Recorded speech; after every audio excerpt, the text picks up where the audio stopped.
हज़रत जलालुद्दीन रूमी बड़ी शख्सियत हैं। उनके पास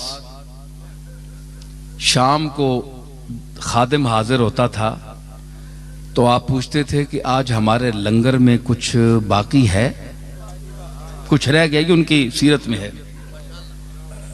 तो अगर वो कहता है जनाब कि कुछ इतने पैसे या आटा या कोई चीज़ बच गई है, मौजूद है, तो फरमाते मौलाना रूमी गमगीन हो जाते, कहते कि आज मेरे घर से शद्दाद और फिरौन के घर की बू आ रही है,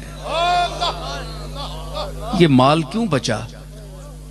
अर्ज करते हुजूर कोई मांगने वाला आया ही नहीं, कोई मुस्तहिक आया ही नहीं, तो चीज़ बच कर रह गई है, अब हम क्या कर सकते हैं? फरमाते कि नहीं, नमरूद और हामान के घर की मुझे खुशबू आ रही है, ये क्यों बचा?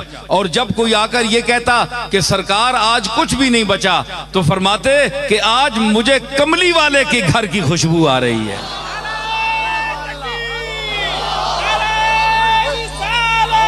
तो मुझे कहाँ की? जनाब कमली वाले के घर की खुशबू आ रही है।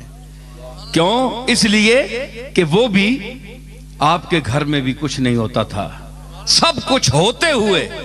मैं ये अर्ज कर रहा था कि इस तबके को अल्लाह ने ला यालमून में शुमार किया, और जो गरीब तबका है, वस्बिर नफ्सका मअल लज़ीना यदऊन रब्बहुम बिलगदात वल अशीय्य युरीदून वजहा।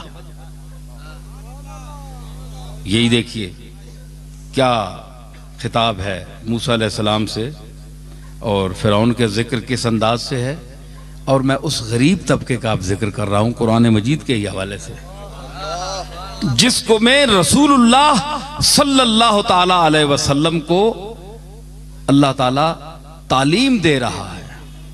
वस्बिर नफ्सका मअल लज़ीना, ऐ मेरे रसूल अपने आप को जमाए रख,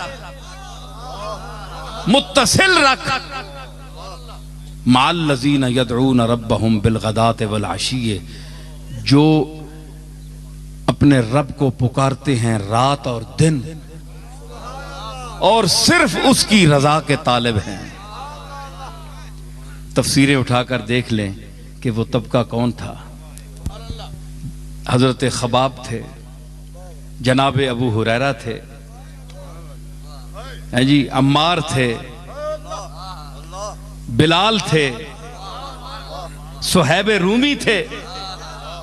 ये वो तबका था जो गरीब तरीने हल्का सहाबा था, जिनके पास ना कोई खाने की रोटी थी। उलमा ने लिखा कि ये असहाबे सुफ़ा जो 70 आदमी वहां बैठा करते थे सरकार के जलवागाह के सामने, तो वहां जो बैठे रहते थे और जो टिकटिकी बांधकर दरवाजे की तरफ देखते रहते थे। कुछ पैसा नहीं था, न कोई खाने को, न ओढ़ने को, न बिछोना, कुछ भी नहीं, घर छोड़कर आए थे। कौन घर छोड़ता है? कौन घर छोड़ता है? ये आजकल भी एक तबका है जो चंद दिनों के लिए घर छोड़ता है। तो आप ये न समझें कि ये भी उन सहाबा के इत्तिबा में छोड़ रहा है, उनकी शान और है जी, वो और शान है, ये और अंदाज है, इसके पीछे और बड़ी बातें हैं। अल्लाह करे कि सही नीयत हो तो हमें खुशी होगी। लेकिन उनको देखिए कि जो घर छोड़कर कमली वाले के दरवाजे पर बैठे, हुजूर ने उनको क्यों मना नहीं किया? मैं यहां एक बात करता हूं, भाई इधर देखो मुझे, मैं अब जाने वाला हूं, जा रहा हूं मैं। हुजूर ने उन्हें क्यों मना नहीं किया? अपना घर छोड़ा, अपने बाल बच्चे छोड़ दिए, मेरे दरवाजे पर क्यों बैठे हो? जाओ अपने घर। कोई हदीस मुझे बताएं कि सरकार ने उनको उठाया हो? नहीं उठाया, बैठे रहे सारी उम्र, है जी। उन्होंने भी कहा, है जी, कि हम उठने वाले नहीं हैं, ला बिठाया तेरे कूचे में खुदा ने हमको, ला बिठाया तेरे कूचे में खुदा ने हमको, ला बिठाया तेरे कूचे में खुदा ने हमको, न उठे हश्र भी आए जो उठाने हमको, न उठे हश्र भी आए जो उठाने, हम नहीं उठने वाले।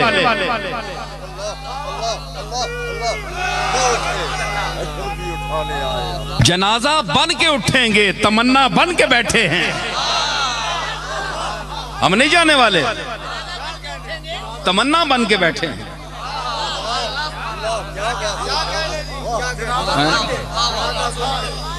तो हुजूर ने उनको उठाया नहीं, जाओ अपने घर बार जाओ, संभालो, बच्चों को देखो। आज जो कहते हैं तुम जाली के सामने क्यों खड़े होते हो, हुजूर नापसंद करते हैं। वहां ऊपर आयत लिखी हुई है, ला तरफऊ अस्वातकुम फौका सौतिन नबी। हालांकि ये बात नहीं है कि कोई वहां कोई गुस्ताखी के लिए ऊंची आवाज करता है। हर आवाज का ऊंचा होना तो गुस्ताखी नहीं है। तो जो तो तुम गले फाड़ फाड़ कर अल्लाह से मांगते हो, तो ये अल्लाह की गुस्ताखी है। अल्लाह बड़ा है कि रसूल बड़ा है?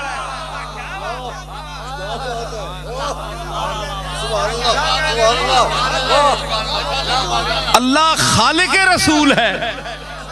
तो इतने शोर मचाते हो रो रो के, चाहे कोई देवबंदी है, चाहे कोई बरेलवी है, कोई भी है, रोते हैं, आयतें पढ़ते हैं, रुलाते हैं, क्या क्या दिखाते हैं, क्या क्या मंजर दिखाते हैं। तो ये अल्लाह की गुस्ताखी नहीं है? अरे हया वालों को देखा है मैंने, हाँ हमने भी देखा है। तुम तो आंखें फाड़ फाड़ कर चांद को देखते हो, उन्होंने कभी आसमान की तरफ रुख नहीं किया, नजर नहीं उठाई। ये मुफ्ती साहब के बैठे हैं, ये मुफ्ती ज़हरुल्लाह, इनके चचा मौलाना फरीदुद्दीन साहब, मैंने उनको देखा है, मुझे याद आ गई बात। तो मैं छोटा होता था तो वो मस्जिद से, गोल्डा शरीफ मस्जिद से कई मर्तबा निकलते थे बाहर, तो मैंने कभी उनको आंख उठाकर ऊपर देखते नहीं देखा, हमेशा नजर नीचे जमीन पर। मैंने अपनी आंखों से देखा है, जो मैं महसूस करके बयान कर रहा हूं। ये तो एक आदमी था ना। तो ये जो तबका है इस तरह के सुलहा का, तो उन्होंने उसकी जात की शर्म की वजह से ऊपर कभी देखा भी नहीं। वो लोग थे। आज उलमा में वो तबका कहां है? हमने वो चेहरे भी देखे। तो हुजूर ने कभी नहीं फरमाया कि तुम उठ जाओ। तो जो अपनी जाहिरी जिंदगी में 24 घंटे बैठे हुए असहाबे सुफा को नहीं कहता कि तुम उठ जाओ।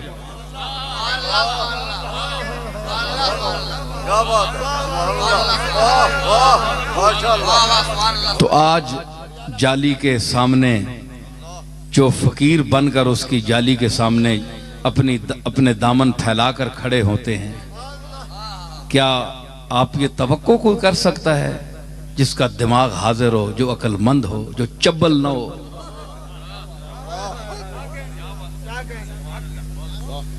हैं? तो वो कोई, ये बार कैसे जाती हैं, लोग कहते हैं हमें समझ नहीं आती ये कौन सी जबान बोल रहे हैं, इसलिए मैं मजबूरन बोल रहा हूं, कुछ ना कुछ जुमला आ जाएगा। तो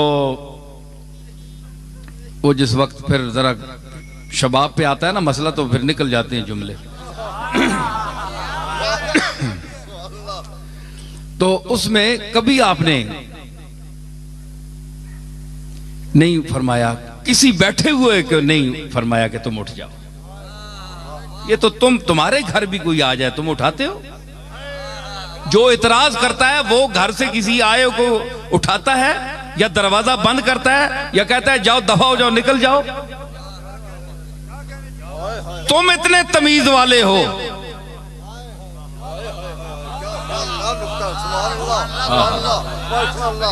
बड़े अखलाक वाले हो, जिसके लिए फरमाया व इन्नका लअला खुलुक़िन अज़ीम कि ऐ मेरे महबूब तू अखलाक अजीमा की उन मनाजिल रफिया पर फायज है कि वहां से ऊपर कोई अखलाक का दर्जा नहीं है। मैंने तुझे वो खुल्क अजीम देकर भेजा है। तो तुम क्या समझते हो जो उसकी जाली के सामने जाते हैं हुजूर की तबीयत पर बोझ पड़ता है? तू किसी को भी उठाता नहीं अपने दर से, तू किसी को भी उठाता नहीं अपने दर से, तू किसी को भी उठाता नहीं अपने दर से, तू किसी को भी उठाता नहीं अपने दर से कि तेरी शान के शाया नहीं ऐसा करना, कि तेरी शान के शाया नहीं ऐसा करना, कि तेरी शान के तेरी शान के तेरी शान के शाया नहीं ऐसा।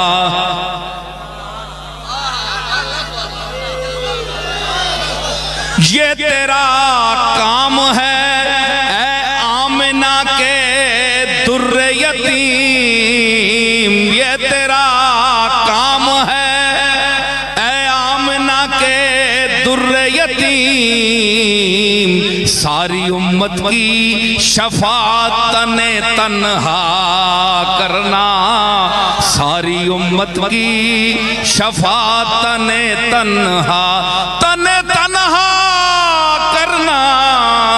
सारी उम्मत की शफाअत तने तन्हा